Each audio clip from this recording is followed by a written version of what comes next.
এ ছাত্রী, তো ঢাকা হচ্ছে না? একদম কিমতি হিসু জানো একটা। বাবা বাবা দিয়ে চলে ও লাইট ঢং ঢং ওগুলো মুতেছে না, রূপসোনা বেরোবে মুখ দিয়ে। নাটকই মেয়ে ছিল। কি বলছে রে মা তোকে? চেয়ারটাকে ছিঁড়ে হয়েছে,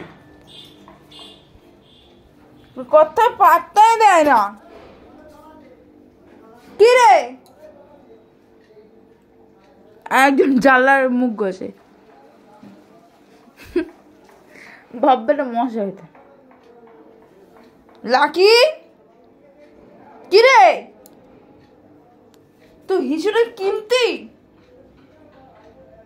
ঢাকিস আবার, বদমাশ মেয়ে ছেলে।